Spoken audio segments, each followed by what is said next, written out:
Sharon, we can get started. All right. Do you want to wait a few minutes? We just start. We got 76 people in the room. We can just go ahead. All right. Well, good day or evening, everyone, and thank you for joining us here from all over the world. We're indeed celebrating innovation and the FoodTech 500 startups that are disrupting our food system today. What so many startups and entities working in this sector have in common, in a sense of responsibility to do things better. And I am honored to be here with you today. We have some great speakers, companies with us, all aiming to create impact and make our lives and planet more just, equitable, and sustainable. In a few minutes, Alessio Dantino will introduce and unveil the official ranking of the 2020's FoodTech 500 list.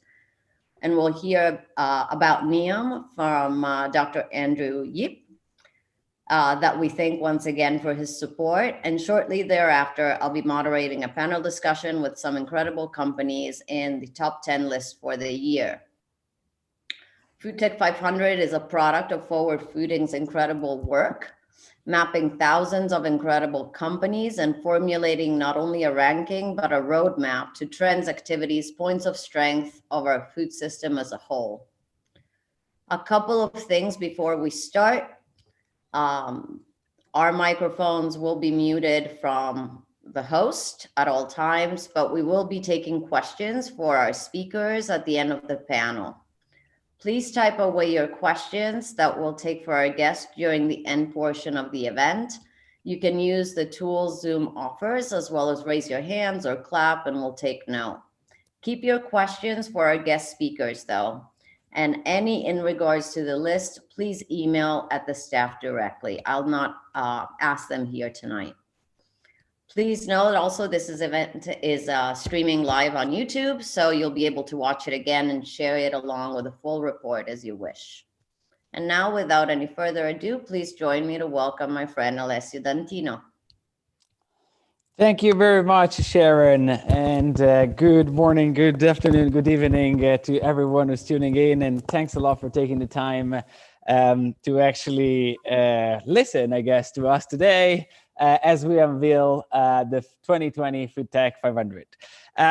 My name is Alessio Dantino. I'm the founder and CEO of Forward Fooding, and in the next 10 minutes, I'm going to give you a very brief introduction about what we do at Forward Fooding, and I'm over the moon to share then later on our top list and ranked list, to be fair. But before we get into that, let me just share with you what we do at Forward Fooding. Our mission is very, very simple. We empower basically our clients, entrepreneurs and investors with data, insights, and connections from our network to basically foster innovative collaborations that create a brighter future of food. What this means is that we're basically, as Sharon mentioned earlier, been mapping out the ecosystem for about 5+ years now. And we've been basically trying to connect as many actors as possible with really the simple goal of enabling collaborations among them to create basically a better food system.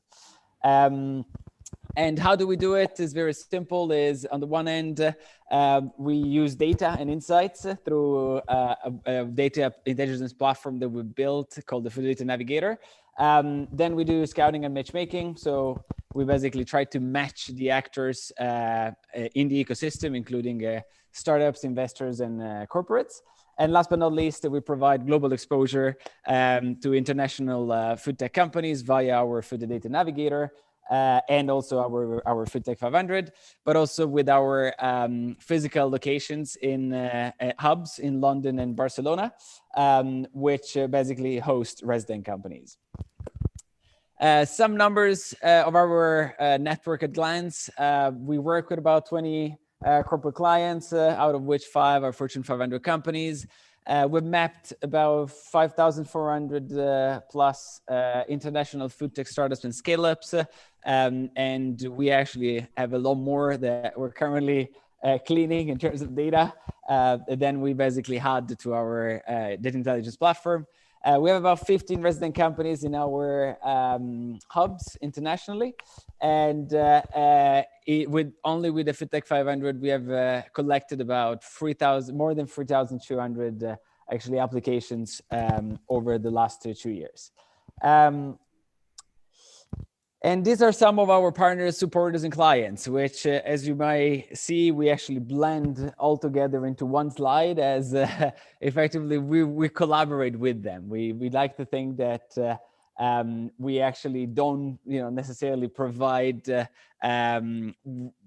deliver, outcomes to clients, but we really collaborate with our partners, clients, and supporters.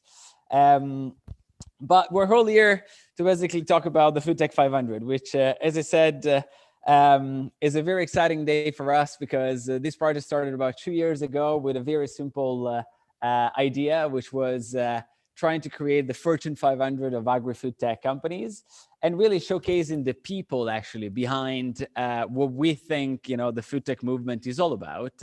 And therefore, showcasing basically the global talent at the intersection of food technology and sustainability. And I think our panel actually reflects, the one that the speakers are going to be hearing from later on, actually encapsulate these three single terms very well, because they basically represent, in our views, some of the entrepreneurial talent, that is out there and is really having an impact on our food system.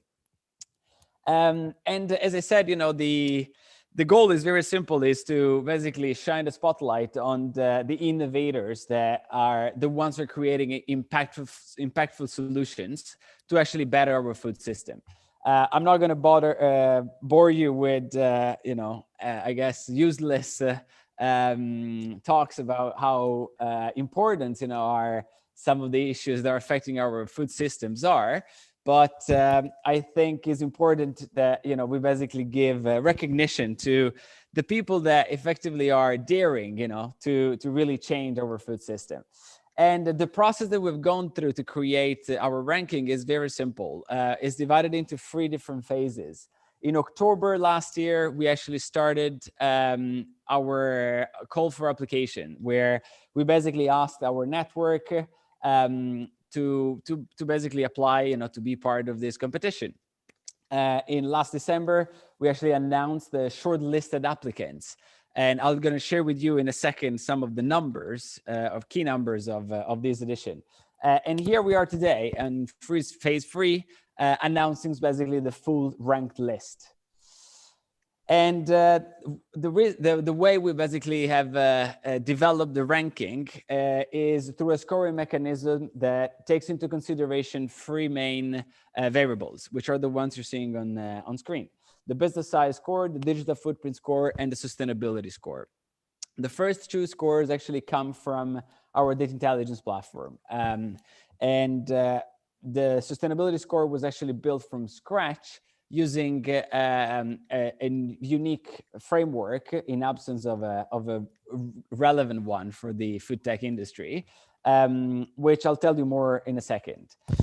But as I said, basically the business size score is a proxy, or is a number that predicts effectively the business growth of the companies that we have assessed, and is based on financial performance indicators such as number of employees, funding stage, amount of funds raised to date, as well as the number of offices from which the company operates.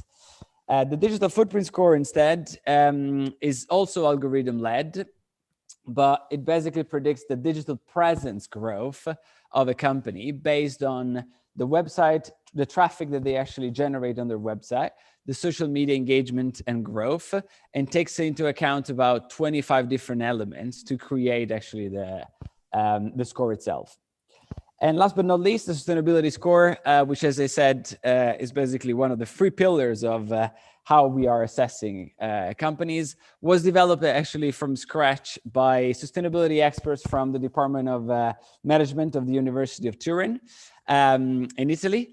And based on this survey, we basically have then asked the companies to fill it out, and we've built a scoring mechanism based on the SDGs that basically helped us to create the sustainability score.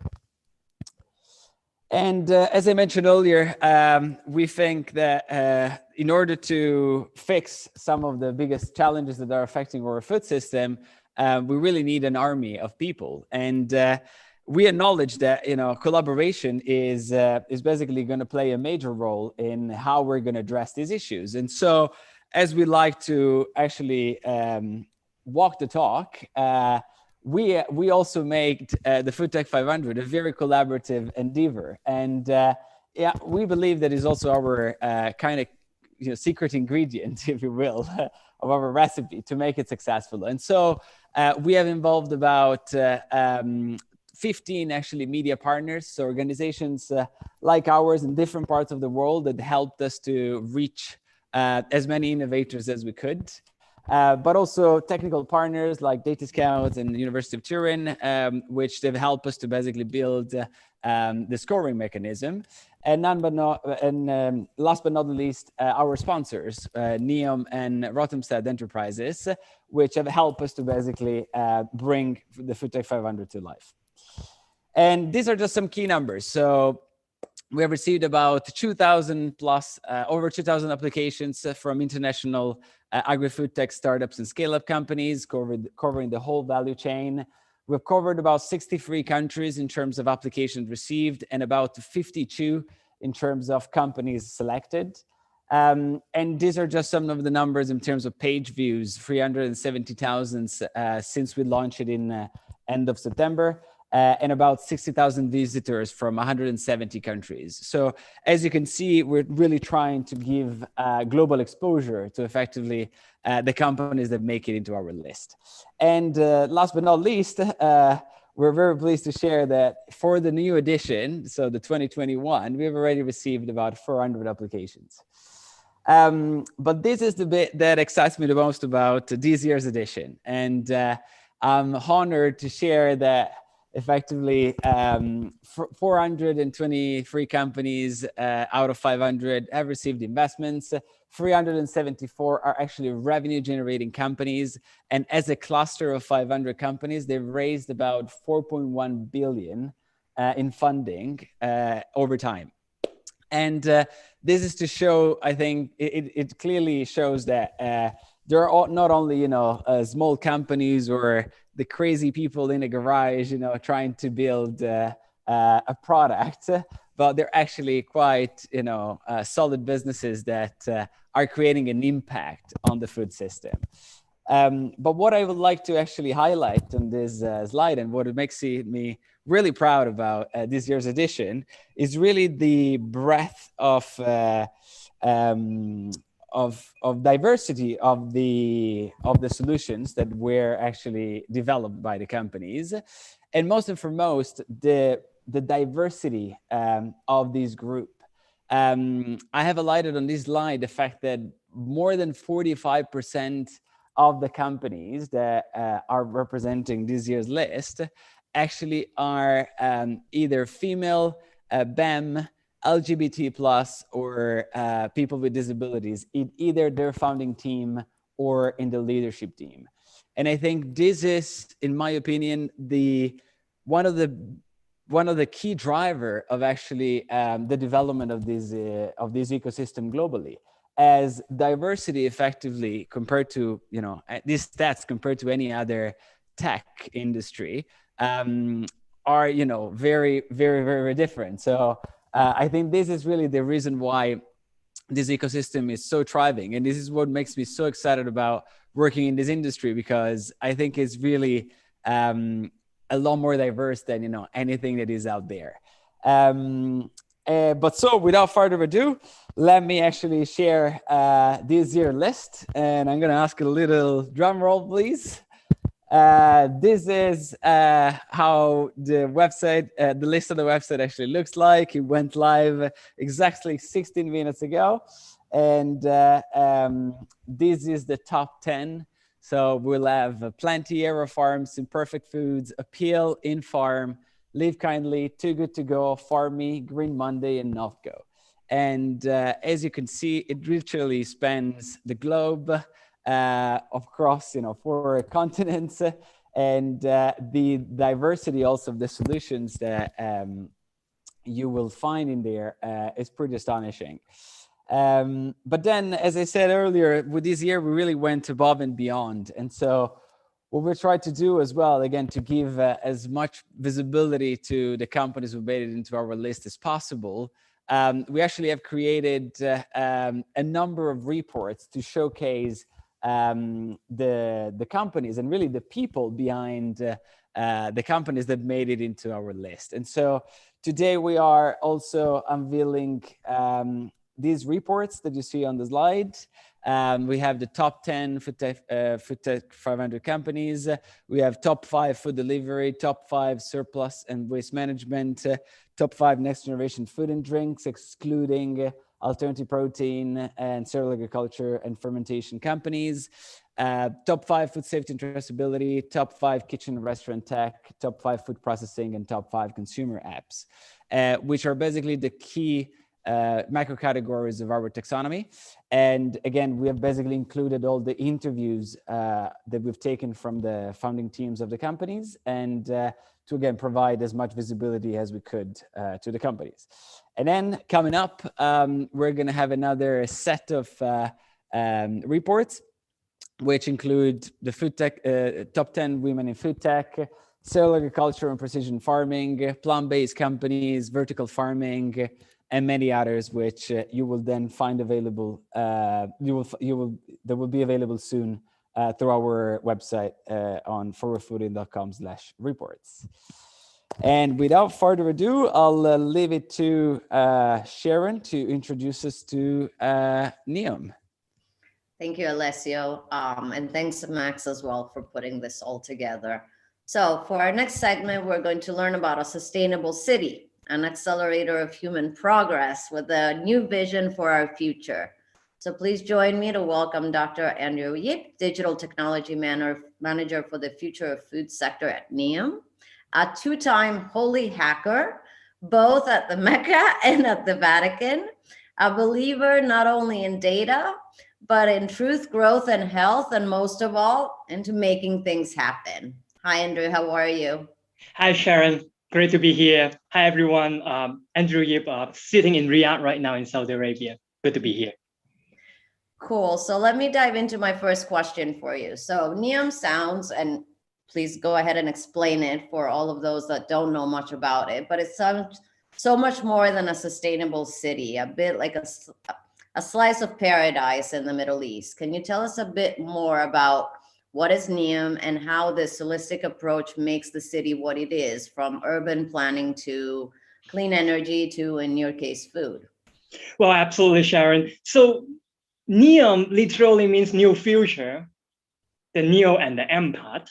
And so with a new future, like thinking about a new sustainable city, is not just about we are being in northwest of Saudi Arabia, but really thinking about like what the learning here that we can actually glean while building this city that can be applicable for places that sooner or later would become like a climate like NEOM. And so like we believe that this new future that we are building is not just for Saudi Arabia, but also for the world, and that we are very exciting about it.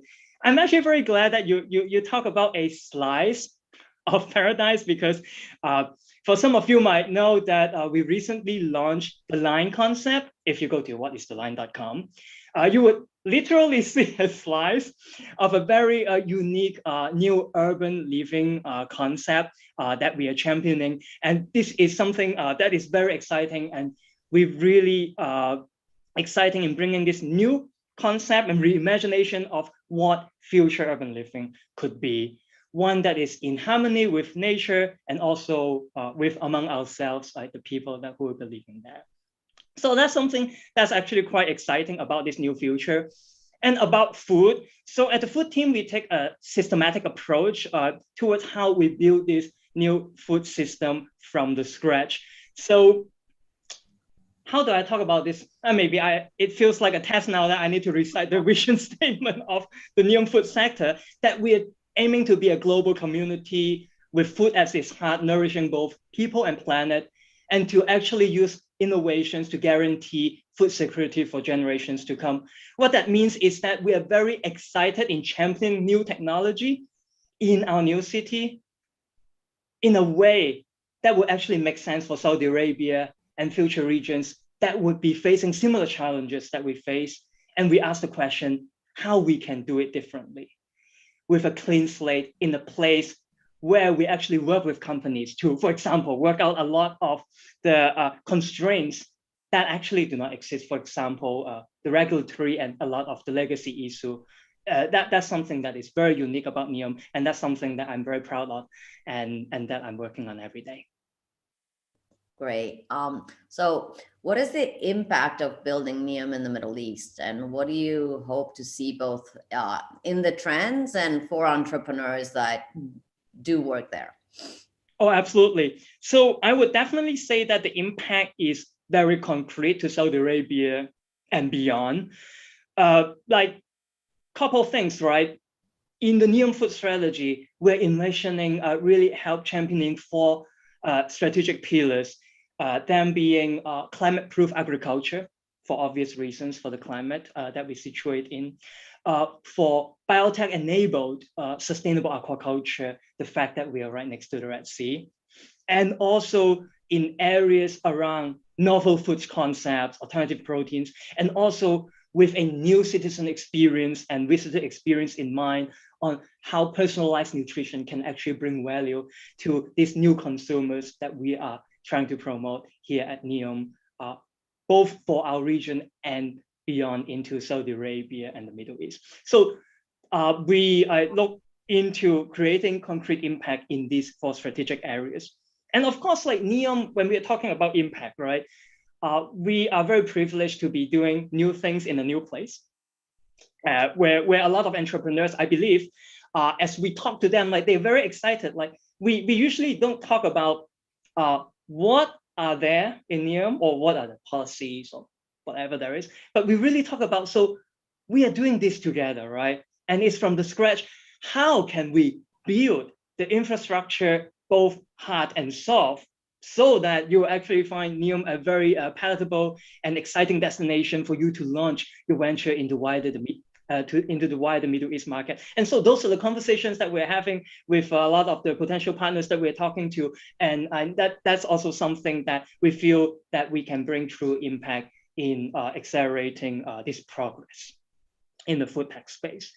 So talking about trends, I guess like a couple of things. So one thing you need to know about Saudi Arabia is that 2/3 of the population is under 35. So it's an exploding and very vibrant consumer environment. And that's something that like people usually overlook. And I definitely encourage people to explore this market and to really see like how your new product and services can capture this exciting new market. Another bit that is also very interesting is, for example, if you're into like digital consumer services, like the mobile penetration in Saudi Arabia is actually at 116%. Not exactly sure how it goes above 100%, but that's like something that really exemplifies how social media is a very heavy element. And there are a lot of new food concepts that can really propagate in new ways that might not be experienced in other economies. So those are kind of like the trends that I definitely love to raise and engage this audience on. And in terms of entrepreneurs, like if you look a couple years back, like you would definitely see there is a huge, driven by the young population and also like the excitement in creating their own future. It's a lot of like Uber for this or that, right? But now we're actually talking about companies that have a very deep and strong local roots and creating services and experiences that are unique for local consumers. And so I believe like for all the entrepreneurs out there that are interested in addressing this market, that local content and that local insight would be a very important guide like in capturing and succeeding in this emerging market. Wow, thank you. So are there any other aspects of sustainability that go beyond, food production and consumption or clean energy? like we live in a world, and as Alessio mentioned before, that it's still not equal or equitable, for example. So how do you see NEOM break those boundaries, for example, with diversity? Well, I mean, that's actually a very good question. Just to address a little bit on the clean energy side, so NEOM will be 100% renewable energy powered region, and of course, like a lot of the, if as you may understand that, like water source is actually quite scarce, so like sophisticated and energy efficient desalination that is renewable and sustainable is key into all our food activities from production and downstream, right? So that's something that we are really proud of, as we are actually experimenting on how we can actually localize and adapt these new technologies into building our new food system at NEOM. But going beyond this environmental sustainability, definitely when you mention, Sharon, diversity, the first thing I think about is people, right? Because what makes a place vibrant and sustainable is about how sustainable those people are, or the composition of which. And so just to have a sense, like, so I actually live and work inside NEOM. So NEOM is a company, but NEOM is also a place the size of Belgium. Right now, where I live is kind of like in the middle of a development zone, but then we have a very vibrant community of around like 700 plus employees. And last time I checked the reports, it's around 40 plus countries and so on. And I would say that it's a mini United Nations. Is well, still some way to go, but then it is a very vibrant place, like people with a lot of diverse beliefs and practices, and also like a lot of the cultural heritage that they bring into place that definitely manifest themselves at work and in living, because we work and live at the same place. And that diversity is really what propels NEOM. And I would say that the more the merrier. And our next task definitely is, from my opinion, is that really engage all those that we want to build this new future together, and those who share this dream and is doing. Super cool. So anything else you'd like to add? Well, of course, I really appreciate this opportunity. First off, I really want to thank, and I'm excited about the panelists today, very successful entrepreneurs and rising stars in the food tech space. And that is a core reason why NEOM is very fortunate and have the honor to collaborate with Alessio and team on the FoodTech 500 this year, is that we believe that really learning and collaborating with the best is not the only, but it's a very good way to actually move this space forward. And as NEOM is actually exploring this space in the Middle East, we are very excited to see how your companies and the learnings that you have from all these different places can actually enrich the ecosystem that we are building here in Saudi Arabia and the Middle East, and how we can actually help your business thrive in this environment. And so for that, I'm very grateful, and Alessio is a great guy to work with, and so is his team. And I look forward to actually also bringing and showcasing those insights from some of these reports that Alessio just mentioned, into deep diving into the areas that NEOM is most excited in exploring, and to really engaging in further conversations with you all in how we can help you succeed in your space and in the Middle East. Super. Thank you so very much. Well, thank you, Sharon. Great to be here. And feel free to reach out and connect on LinkedIn and other places. I wish everyone all the best and enjoy this unveiling and the wonderful conversations to come. Thank you. Thank you. All right, so next it's time for 3 of our top 10 finalists.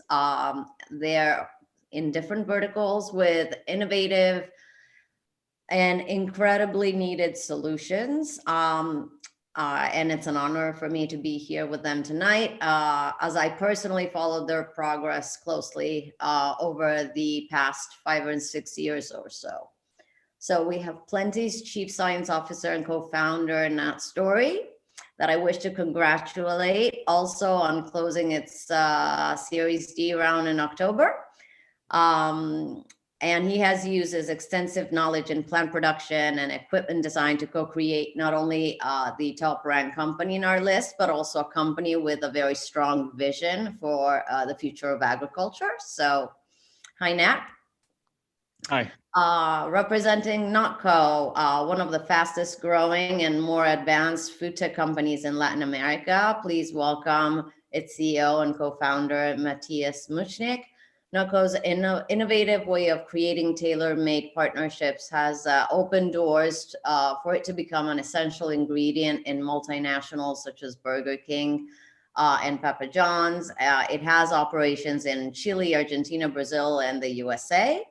It has 4 product categories on the market, and obviously Notco is planning to continue conquering the world with amazing products. Hi, Matthias. Hi, Sharon. Representing Imperfect Foods, a woman that has championed food access and the need to build more equitable regenerative food systems, the enforcer of the company's sustainable vision, from focusing on reducing waste across the company's operational practices and the food supply system at large, to increasing food security for communities across the country, while working towards a minimized carbon footprint and unique sourcing model. Please welcome Madeline Rotman. Sharon, thanks for having me.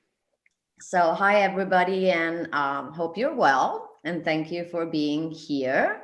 So I'll ask a few questions. Nate, let's start with you. So there's a strong mission behind Plenty, not only in terms of food security, but also in regards to climate change as a whole, obviously. Can you tell us a little bit on how you and your team started and why and what you aim to impact most? You bet. So, I think everyone at Plenty loves to eat, and we think that food can be a source of joy. Food should be delicious. It should be something that pulls people together, that binds people together. But, on top of just loving to eat, very early on, we recognized that the world was not producing enough fresh fruits and vegetables. It doesn't actually have the capacity to produce enough fresh fruits and vegetables for every man, woman, and child on this planet to have sufficient fresh fruits and vegetables in their diet. And so, the shortfall is by about 2/3. So, the world today produces about 1/3 of the fresh fruits and vegetables necessary for a healthy diet. And, I'm fortunate enough to live in the United States. We use our purchasing power to basically bring fresh fruits and vegetables in from other parts of the world. But not everyone in the world is so fortunate. And so, we decided that somehow we need to figure out how to grow the size of the world. We needed to add agricultural capacity to the planet. And kind of the way that we chose to do that was through indoor ag. So, we grow indoors, and we really started off with that mission in mind, right? How do we increase the world's capacity to grow fresh fruits and vegetables to the extent that we can meet the dietary needs of the planet? So that was kind of the founding premise. I would say, the larger idea there is moving towards a world where agriculture is unconstrained, where we're free from the constraints that land availability, the matching of land with inputs like water, freeing agriculture from the impacts of climate change or highly variable climates, and being able to move production pretty much anywhere in the world. So moving production next door to the people that consume the food. And for us, that was a very important concept because the world is becoming increasingly urban. And with that comes a degree of insecurity as the consumer is, distanced from the field. And so as a company, we've really focused on figuring out how we get the field closer to the consumer in a way that de-risks the food supply, brings food sovereignty to places that have not historically had it, food security to people who have not historically had it, and enables people to live richer, healthier, more delicious, wonderful lives. That's amazing. And so speaking of agriculture, so Madeline, food waste starts in the field, right? And is one of the most pressing challenges in our time. Can you dive into your mission and how the Imperfect Foods model support growers? Yeah, thanks for that question. In Perfect Foods, we're really on a mission to eliminate food waste and create a better system for everyone. And that really includes our growers. So in America right now, 40% of the food that's grown doesn't actually get consumed. And so not only are we letting nutritious food get wasted, but also all of the resources that the growers put in to make that possible. So the water, the energy, the logistics and transportation, all of that. So we support over 1,000 farmers, producers, and food purveyors across the country through our food recovery model. So since our core tenet is to follow the waste, our sourcing actually varies week by week, depending on availability, weather, seasons, and market changes too. So we have an incredible partner network and pipeline to really learn about excess products in the supply chain, and our partnerships are highly collaborative. So we understand the challenges and the changing needs that our growers encounter and are able to continually offer them viable revenue streams for the food they're producing. So with the majority of our partners, we're actually able to step in once a traditional retailer rejects food because of arbitrary beauty standards or their own changes in demand.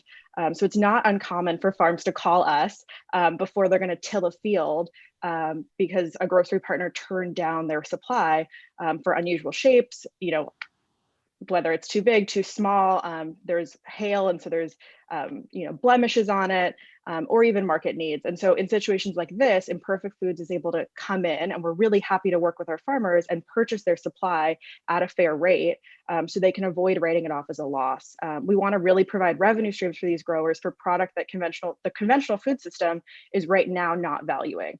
We want to create value for our growers, reduce food waste, which is one of the major contributors to climate change. And so since 2015, we've actually been able to save over 100 million pounds of food from a lesser outcome.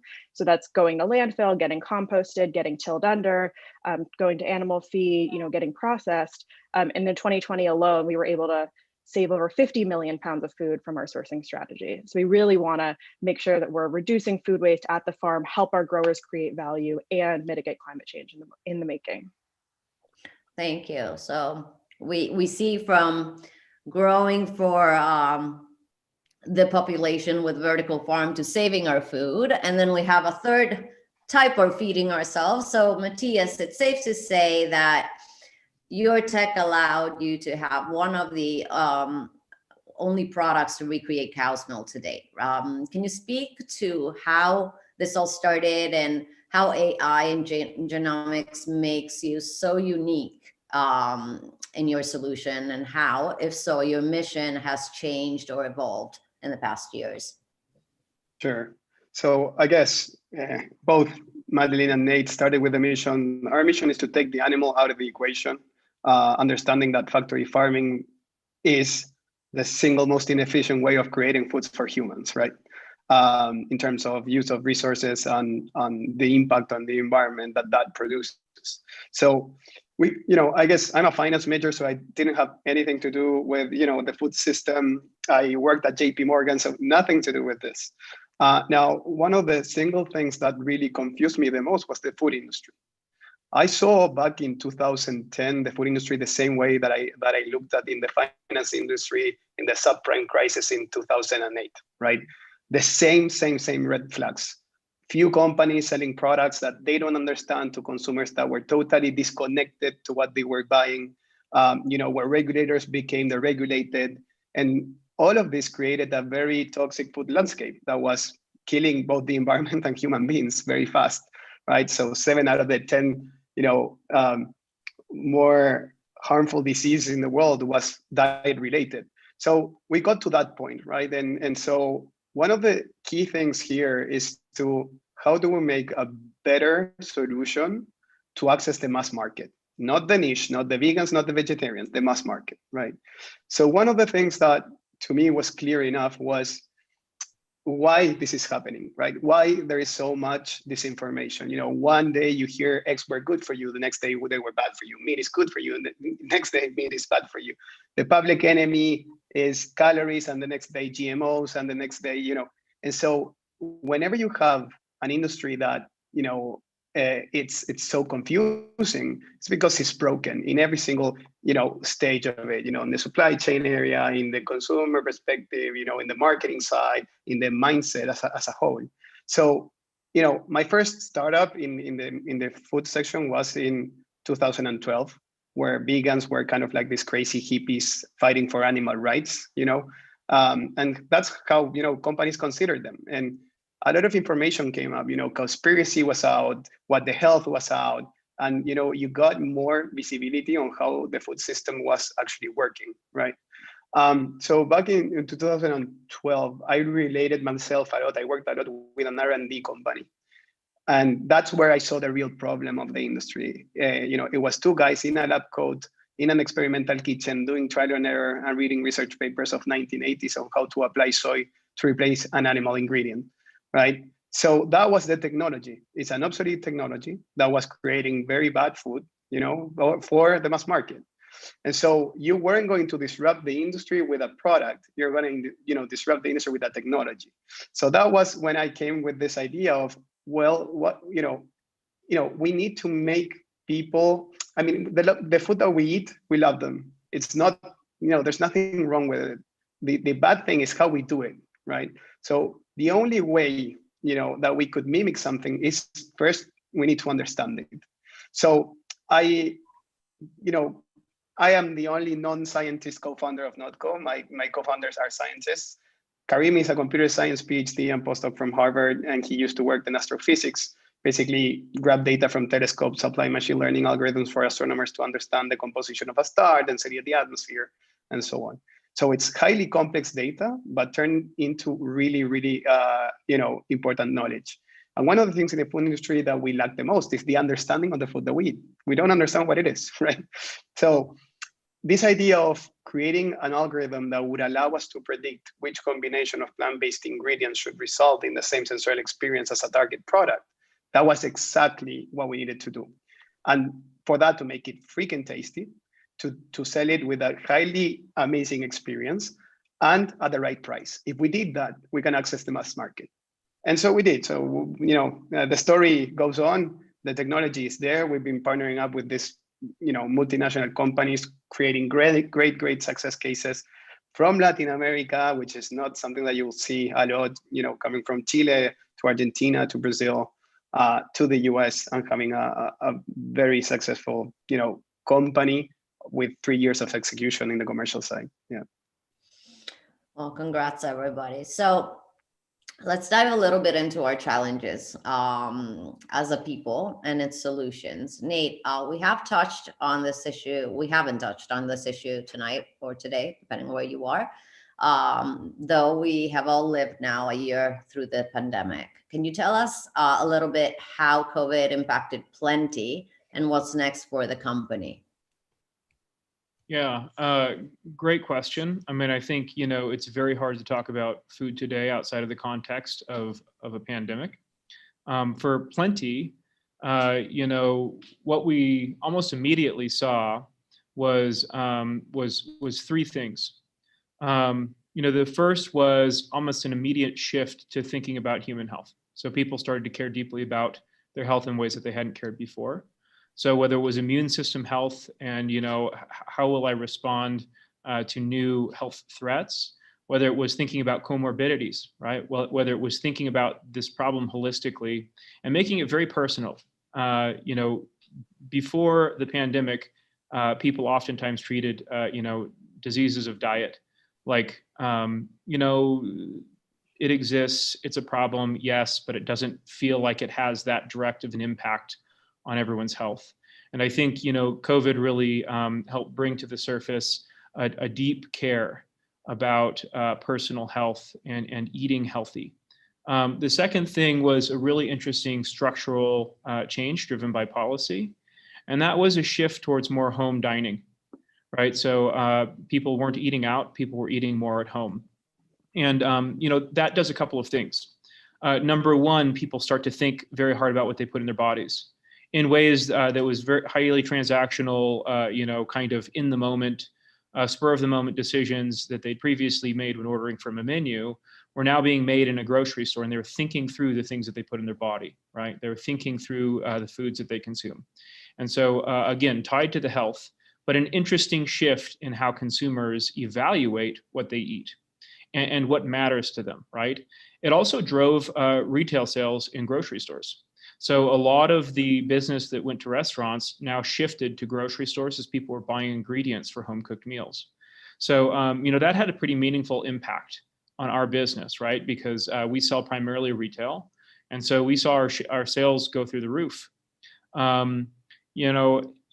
both because people were caring about their health more and also because they were just purchasing more from grocery stores. And then the third thing was we actually saw some empty shelves in grocery stores, right? So the pandemic impacted global supply chains in ways that were unexpected and in ways that people hadn't thought about. They didn't think they would live in an age where they could walk into a grocery store and see empty shelves. And I think what that did was both culturally called into question kind of this historical assumed guarantee that there would always be food on the shelf in a grocery store. And it also, I think, got people thinking about this global supply chain that we live in.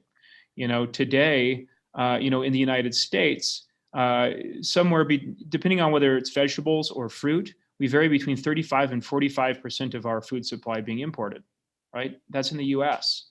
And as you move around the globe, you realize that is true in a lot of places.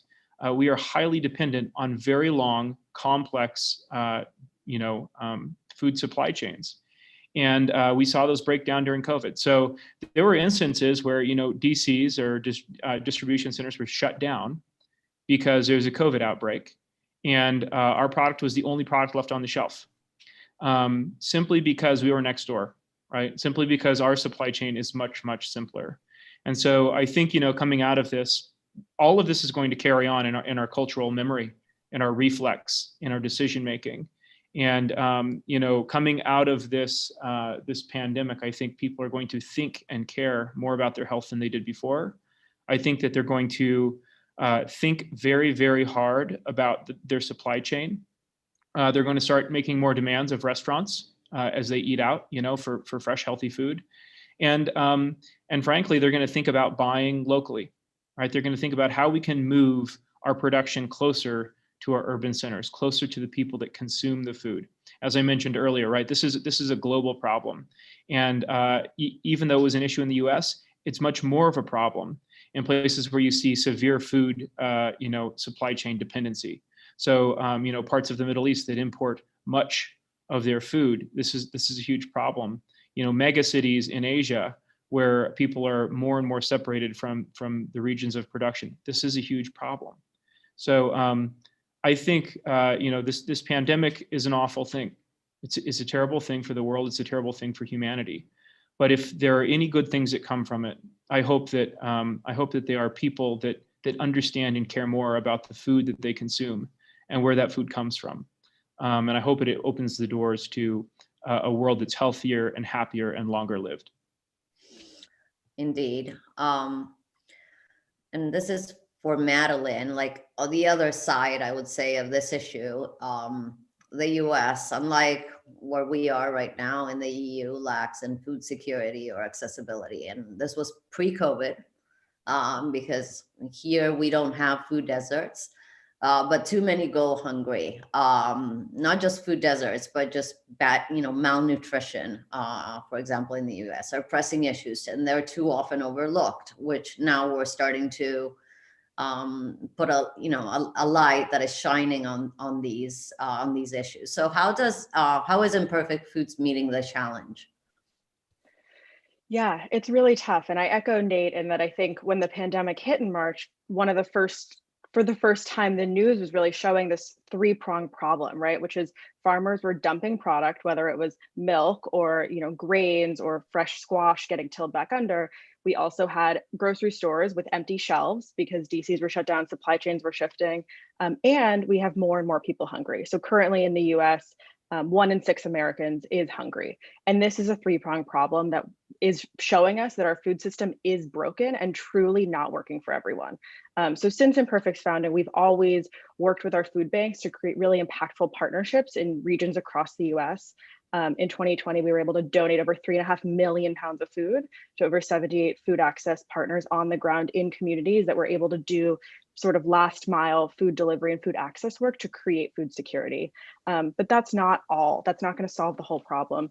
So one of the things we've done since our launch is create a reduced cost box program. So if in the US, if you're eligible for SNAP or EBT, basically at 130% of the poverty line, we're able to provide you a reduced cost box program where you can get your groceries delivered to your door through Imperfect at a reduced cost to you, so that you can have more food security. And in 2020, that program grew over 300% for us, which is just really showing us the need for more and more food access programs, and that there is this broken system in which people are hungry and food is going to waste. So if we can partner together and partner with our growers and our producers in the supply chain and create more food security and food access, we're going to do it. So we were actually able to partner with Kroger for Zero Waste, Zero Hunger this year to provide 50% off programs in the Midwest and targeted areas. And we'll only be expanding these programs and finding new and innovative ways through the years to really meet shifting demands and shifting need, and hope that we can provide more food access. Very needed. For those that are not in the US, the SNAP program is food stamps. Just so I know that. So Matthias, on your end, and said sort of obviously you see the problem on a different angle, right? You're not producing growing food, you're making it. So a company that, like you, has been at the forefront of the plant-based revolution, and that has seen the alternative protein space explode in the past 5 years. So how does the company look at the current market today, and where do you believe it is headed, like pre and post COVID? Sure. So what I always say is that COVID just as it accelerated technology, it accelerated the adoption of plant-based in the same direction. I mean, in the US only, the adoption or the growth of the plant-based industry was 29% versus a 2% of the animal base, which kind of like gives you enough signals to say this is only going to grow, exponentially going forward. We have had that example happen in the several geographies that we are in. We just launched at Whole Foods only 3 months ago, and for Whole Foods, taking a decision like this, where DCs were blocked, where they were all absolutely not focused on new innovations or anything. We were the only product that they launched in the category in the year of 2020, with becoming one of the most successful in the history of the category in the momentum and velocities. We have realistically zero brand awareness today in the US, but still the appetite of the opportunity was amazing. When we were called back in February, probably March 2020, by Whole Foods saying, your product has a value proposition that the category doesn't have, which is a plant-based meal that tastes like milk, right? 50% of our consumers, or the US consumer, cannot access milk because they don't like it. Like literally, they don't like the products, right, that are available in the market, for many reasons. But the number one is taste. And so whenever the greatest skepticism for the plant-based industry or the adoption of plant-based is taste. Mm-hmm. And the technology of plant-based has really gotten into a point where, we are meeting the expectations. Skepticism is lowering down. Our number one driver of sales is in-store tastings. Unfortunately, COVID kind of like goes the other way. We cannot taste anything, but people are, putting the word out, and really momentum and velocities today in Whole Foods are unbelievable. And that's only, one of the examples. Here in Latin America, we launched the burger in 3 months from when COVID hit. We were reading the consumer all the time, understanding that the consumer of the first week or the first month of COVID was different from the one in the second, and different from the third and fourth. So you have to be very aware on budget. Are you, setting the product at the right price? are, and so on. So, being a company that is 100% consumer focused, because it's not that we say we're consumer focused and then we disregard what they are saying. COVID accelerated that. Of course, we are in the wave of plant-based. We're the top of mind in Latin America, not like that in the US, but this is not only to us, but to Starbucks, to Burger King, to McDonald's, to all of these big QSR players. Plant-based is their number one solution to adapting to a new consumer. The new generation of consumers is not only regarding the product. The product is great, but who's behind it? What's the purpose? What's the mission? Who are they? What they preach. So we are kind of like, it's very important now more than ever, adapting to the new generation of consumers that are driving also the consumption of the household itself, right? One of the things that we kind of like discovered with COVID is that we were, of course, consumed in a mass basis by a millennial consumer that made the decision. But in COVID, as you are in the house more than ever, parents started to taste the products that the younger generations were tasting, and they loved it. So the skepticism went down, right? So now you have a mass market population that is taking over plant-based, adopting plant-based, and assuming that plant-based, can be as amazing and even better for you and for the world or for the planet. So yeah, this is, in our perspective, is only going to grow. So we're pretty happy about that, and yeah, very excited about the next couple of months that we are also announcing. I don't know, with Imperfect Food, some things there that we've been discussing lately. So yeah. Wow. Well, that's good news. All right. So, so Nate, other than the pandemic in 2020, not only did you make the FoodTech 500's #1 spot and you had a successful round, but you also closed a couple of very large partnerships with Albertson and Driscoll's. Can you tell us a little bit about those? We'll dive into the business aspect a little bit. Yeah. So, the indoor ag, and by indoor, I mean non-greenhouse indoor. So, artificial lighting is the sole source of energy input to the system, has for a long time kind of been questioned as to whether or not this was a thing, right? Will indoor ag be a thing? If so, when? And really what we've seen in the last couple of years is the markets and culturally people have transitioned from saying, will indoor ag be a thing, to understanding why indoor ag will be a thing. And it's moved from an if to a when. And so really in the last couple of years, as we've driven our costs down and improved the economics of the farm, we've been able to go out and start having conversations with folks that are serious players in the food space. So, with Albertsons, we've been supplying Albertsons in the Bay Area for a while. And, we were able to have a conversation with them and explain to them what we were doing, and sign basically an agreement that will allow us to supply hundreds of stores down in the LA area. That's kind of just the beginning for us. Our model is replicable, it is predictable, it is affordable, and ultimately I think that we're going to see Plenty be able to really step in and fill that gap between supply and demand for fresh fruits and vegetables. And then, the Driscoll's deal is something that I'm very excited about. And I think it represents, it represents kind of the culmination of a lot of work at Plenty. We've been working on strawberries for a while, and we kind of got to the point where we could go and have these conversations with basically the world leader in strawberry genetics and production. And, they are facing many of the problems that very large ag producers are facing, right? How do you take a crop like strawberry, which is incredibly temperamental? It's an incredibly complicated crop. And how do we grow it in other parts of the world where the climate doesn't match the crop needs, right? How do we match it in places where there aren't the soils necessary to grow this crop, or there isn't the water? And how do we do that in these areas where the markets are growing? And, frankly, most of the markets for things like strawberries are not growing in places where it's great to grow strawberries. So, Plenty represents an opportunity for businesses like Driscoll's and probably ultimately like most of the specialized ag producers of the world to actually expand their production to places where they couldn't before. And that's really important to us because, it allows us to use our platform to grow things anywhere.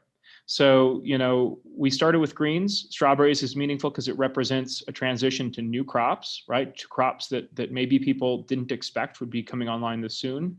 You'll see things like tomatoes. You'll see all of the classical greenhouse crops kind of slide in behind strawberries.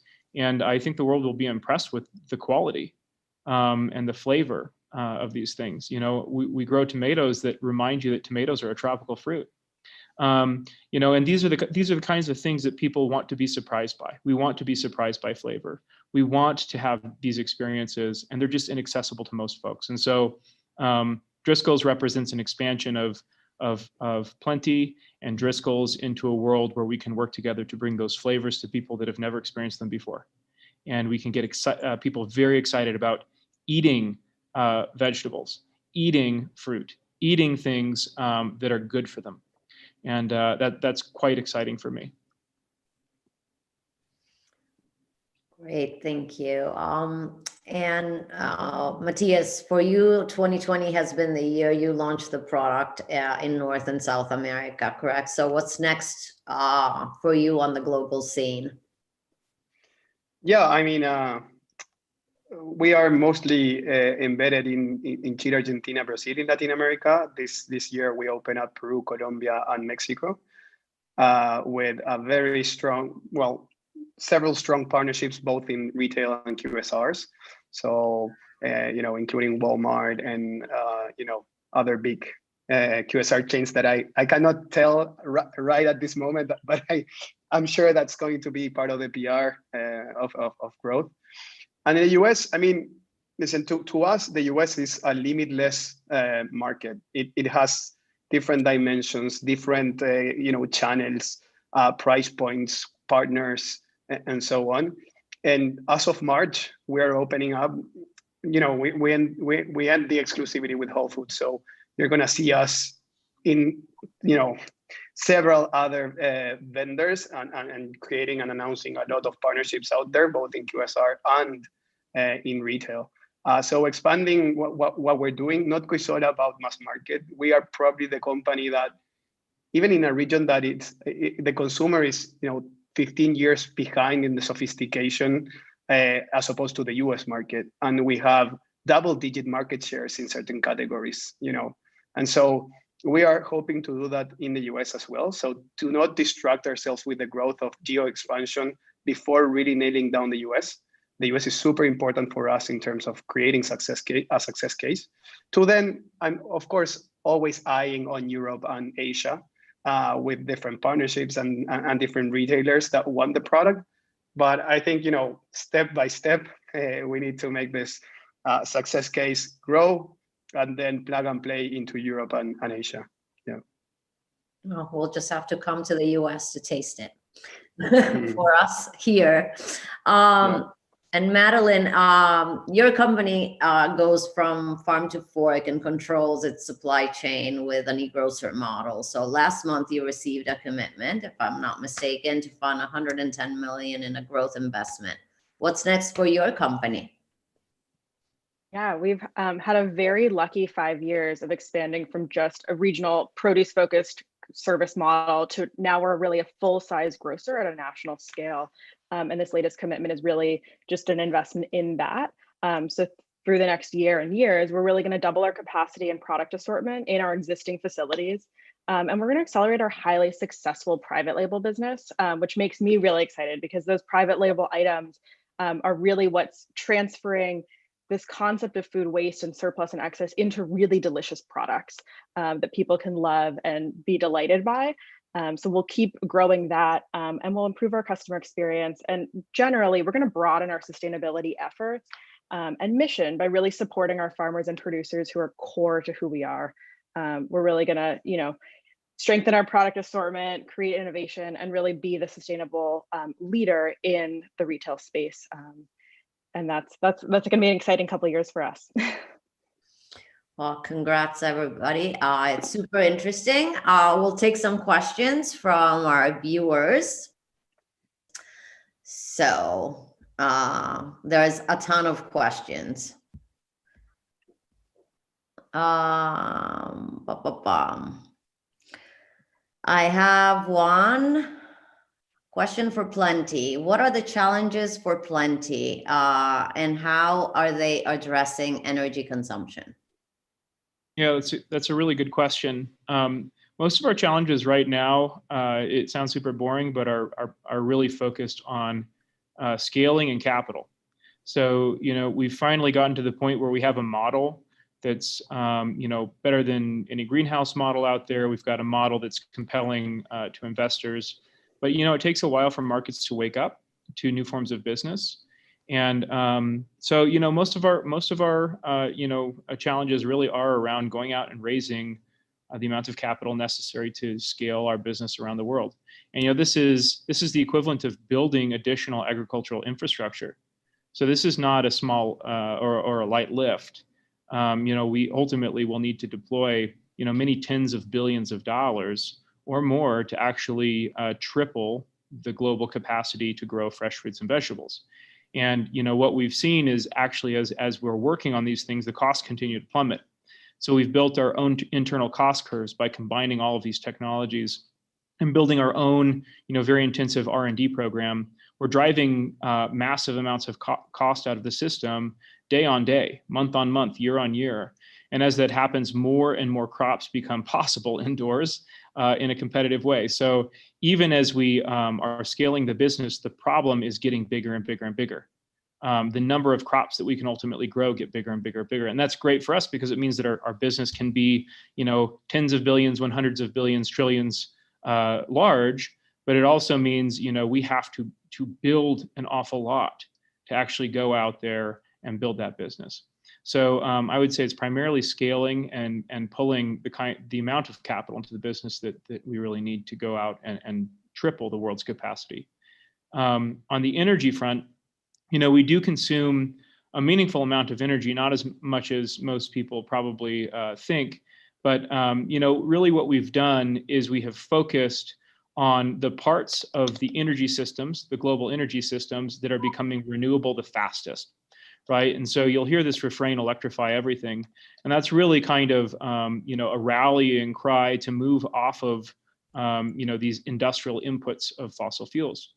And, historically, fossil fuels have driven the ag industry. It's very hard to till a field without diesel. And biodiesel is basically a one-for-one trade. Even today, we trade fossil fuel for a renewable fuel. And so, we have these kind of fundamental problems with the energetics of the system when we move outside of electricity. But when we look at electricity, we see the cost coming down massively, mostly driven by renewables. So wind and solar has gotten cheaper than fossil fuels in many parts of the world, including many parts of the US. And we see that trend continuing because these energy inputs are on cost curves.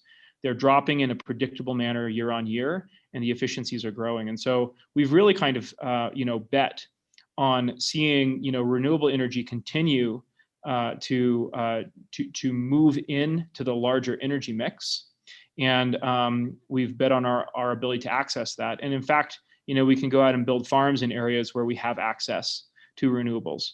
So, as we look for farm sites and as we're thinking about building, that's one of the largest considerations we have. How do we build a farm in a place that has a ready supply of renewable energy? Means we pay a little bit more for it, usually. I think that actually in the long run, we'll pay less for it.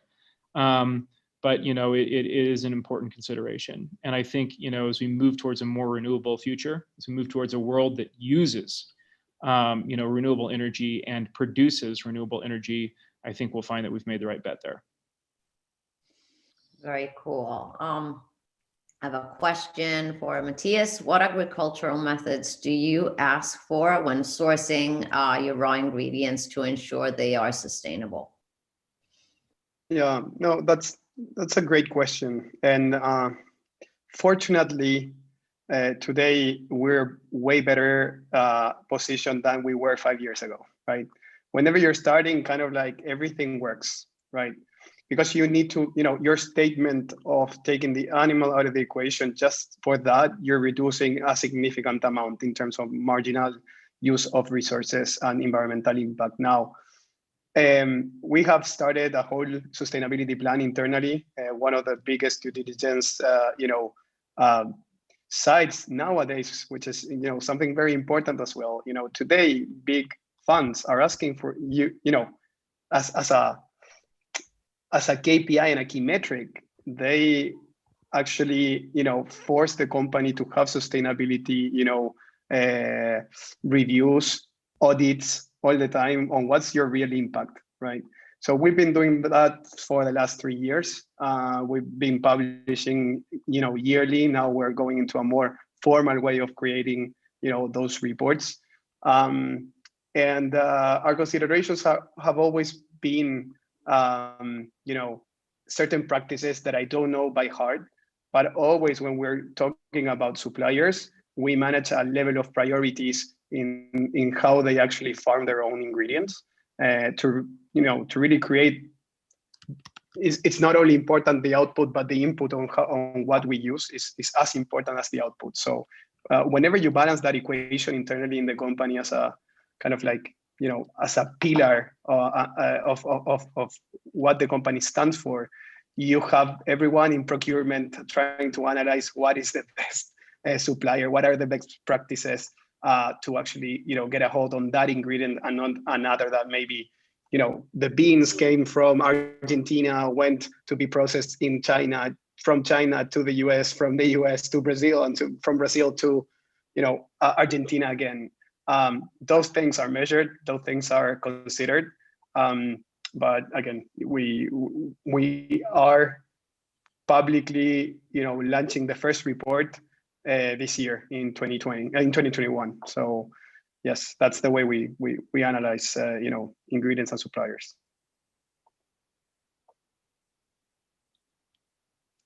Sharon, I think you're muted. Yeah. Thank you. I was didn't mute myself. So I have a question for Plenty. Is your business model valid for countries that don't have access to fresh foods, and will the products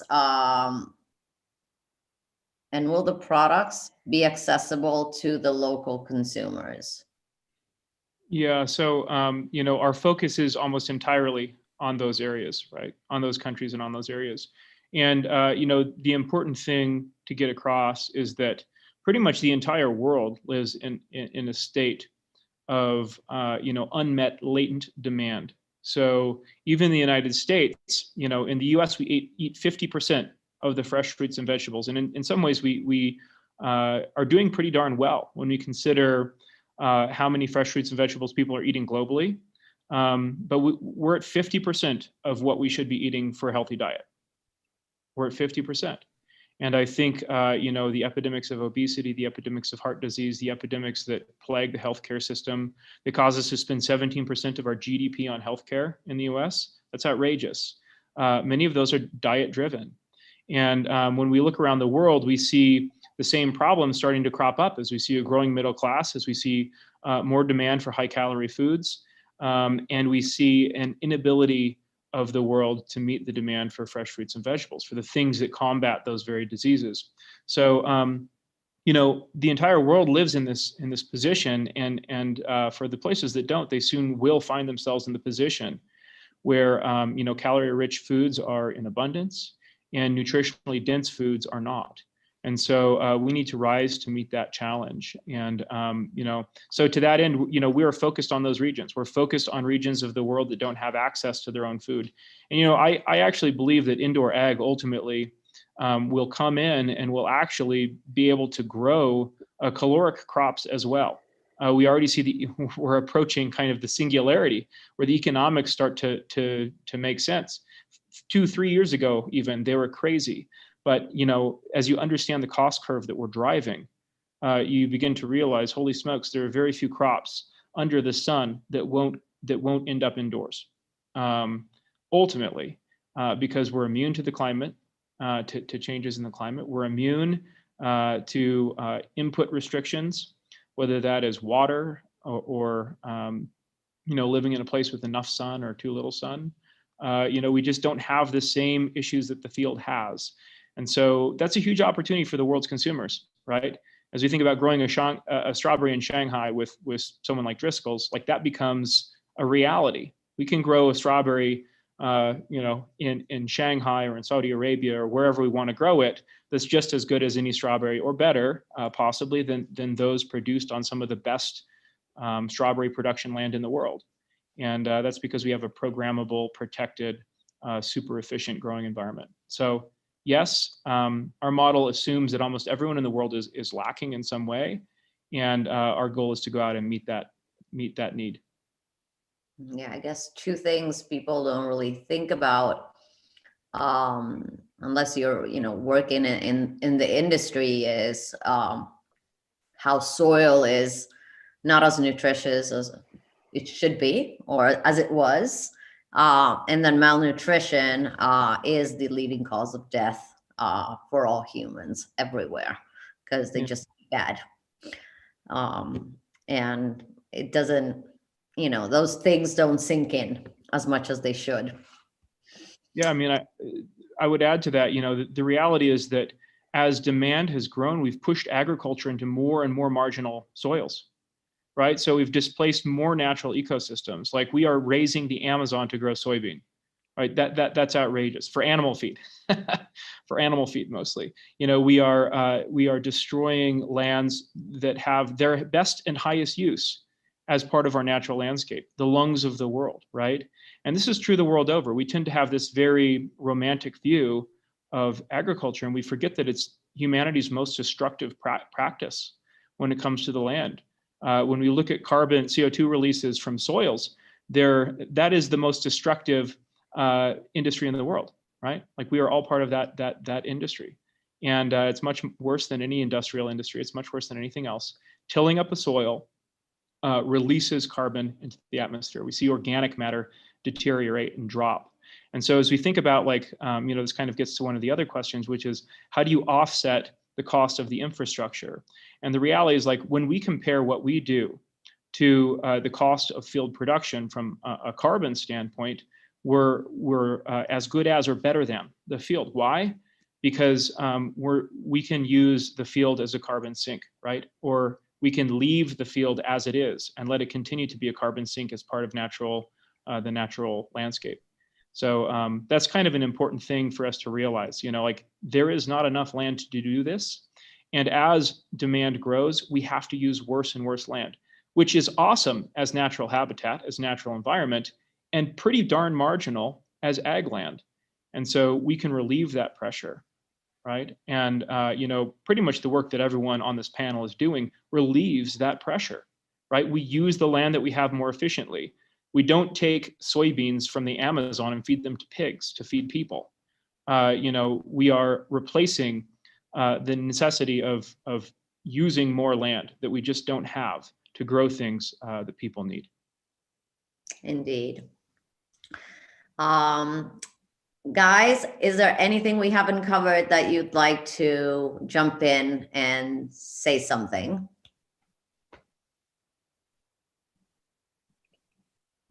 If not, then I would actually would like to ask a question to Madeline, building on actually a comment of Christopher, where he said that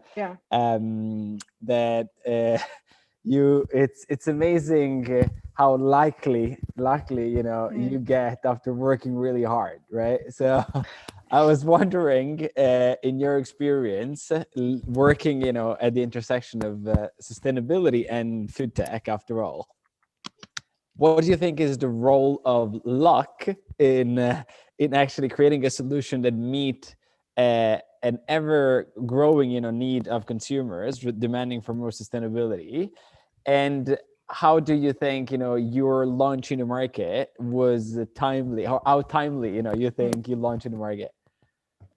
I appreciate that comment. It's not luck, and I probably use that word too loosely. It's very hard work and really intentional placement.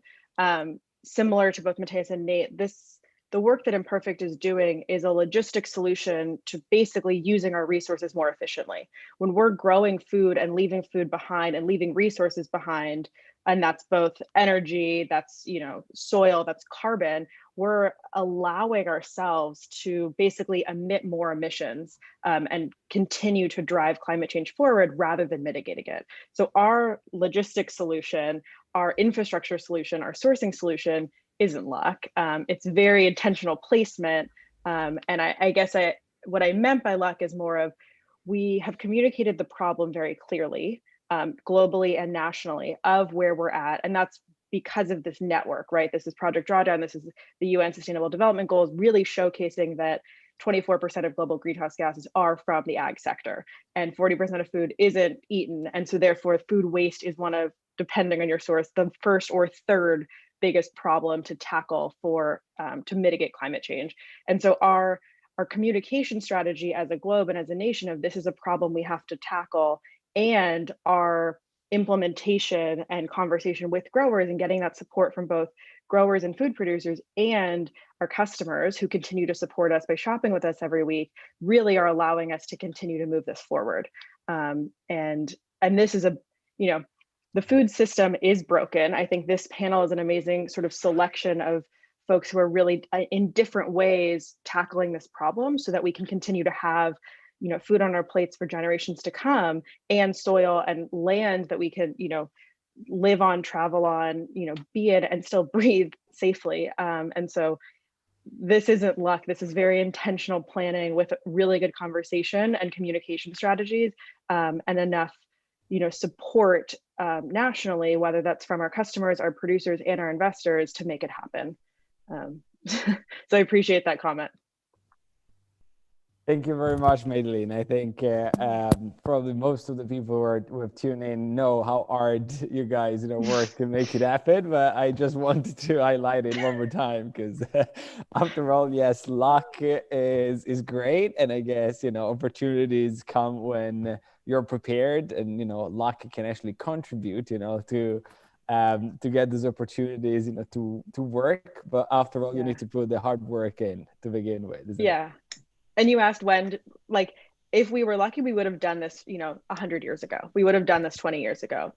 We're happy we started when we did, and it's only going faster, but we wish we had started sooner. Fantastic. Thank you very much, Madeline. With that, I would, in order to actually finish on time as well, I know we have received a lot of questions, and I'm sorry we cannot take them all. But by all means, if you have any questions, as also Sharon said about the list, you can email us. If you want to take some of this conversation offline, you're more than welcome to do it with the panelists, among yourself. After all, what we're trying to create also off the back of the FoodTech 500 is a connectivity layer. So I've seen that some of you have shared the link of their businesses. We're more than happy, to connect you with anyone within the ecosystem that we can connect you with. After all, is our mission. So, don't be shy. Ask if we can provide. We would love to do that. Without further ado, I'm just gonna reshare my screen really quickly to basically wrap up the first event. What I would like to do before I do that is to thank very much our amazing team that have worked so hard to actually make this project happen. As I said, this is what you're seeing right now is the work of about more than 9 months actually of work, hard work, as also Madeline correctly pointed out, to create this. Thanks a lot to our panelists for having taken the time. I know you're very busy, and we very much appreciate you taking the time to share your words of wisdom with us. And I would like to thank Sharon for agreeing to become our MC for this event. And I look forward to hosting more of these events with her, as she's an amazing MC. With this, I just want to close with our upcoming webinars. As I said earlier, with this year, we tried to go above and beyond in providing as much visibility as we could to as many companies that have made it into our 2020 FoodTech 500. So next on the menu, we have on March the 3rd, top women in FoodTech. As I mentioned earlier, I'm extremely excited about the fact that 45% of our list is female, BEM, LGBT, or people with disability founded, would have people in their leadership team. And we cannot be more excited to actually share the top 20 women in FoodTech. And we will have, again, representatives from some of the companies that have made it into our list. Then on March the 17th, we have a deep dive on alternative protein. The basically list on alternative protein is so big that we created basically an event specifically on that. And last but not least, on the 31st of March, we will also showcase the top 5 vertical farming companies that made it into our list with leading speakers from the representatives of these companies. Without further ado, let me thank you again for tuning in today. And if you have any other questions, please drop us a line at info@forwardfooding.com.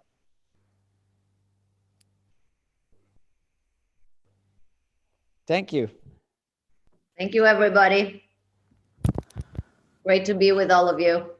Same here. We wish we could have done this in person, but unfortunately, this is what we're left with during COVID days. But thank you very much. Appreciate it.